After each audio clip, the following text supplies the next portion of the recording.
What if I told you the biggest secret of the art world isn't a hidden painting, but the two men who pulled off the single largest property theft in history? It was St. Patrick's Day night in Boston. The city was celebrating, but two men had a different plan. They dressed as police officers and walked up to the side door of the Isabella Stewart Gardner Museum. They buzzed the security desk and told the guard on duty they were responding to a disturbance call. This is the moment everything went wrong. Breaking protocol, the young guard buzzed them in. The two men immediately told him he looked familiar and that there was a warrant out for his arrest. They asked him to step away from the security desk and the only panic button in the entire museum. He did. The trap was set. Within minutes, the museum's only two guards were handcuffed in the basement, and the thieves had the place to themselves. You'd think thieves who just got into one of the world's greatest museums would be in a rush, right? But these men did something no one expected. They stayed for 81 minutes. For over an hour, they roamed the museum's quiet halls like they owned the place. But here's where it gets truly strange. They didn't just steal the art, they destroyed it. They smashed frames and used box cutters to brutally slice priceless canvases right out of their stretchers. Remember what I said earlier about the guards? They were tied up in the basement, completely unaware that masterpieces were being desecrated just above them. These weren't art lovers, so what were they? Wait for it.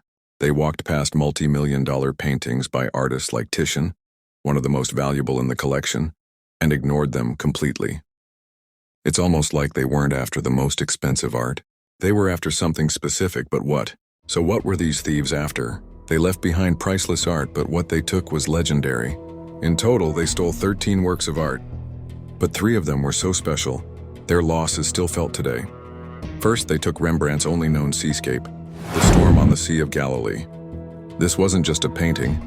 It was a one-of-a-kind masterpiece from a legendary artist now gone forever. Second, they stole The Concert by Vermeer. Most people don't know this, but there are only about 34 known Vermeer paintings in the entire world. This was one of them. And for the final shock? In the 30 years since the heist, not a single one of these pieces has ever surfaced. Not on the black market, not in a private collection, nowhere. It's as if they vanished from the face of the earth. So where did $500 million in stolen art go? The answer is more chilling than you think. The craziest part of this story isn't the stolen art. It's what the museum did next. They never replaced the masterpieces. If you go to the Isabella Stewart Gardner Museum today, you won't see new paintings hanging in their place. You'll see the ultimate secret, empty frames hanging like ghosts on the walls. It's a haunting reminder of the $500 million secret that vanished into the night. The FBI has chased leads for over 30 years, from mob connections to international smugglers, but they have never recovered a single piece. The thieves were never caught. Remember, they disabled the only panic button.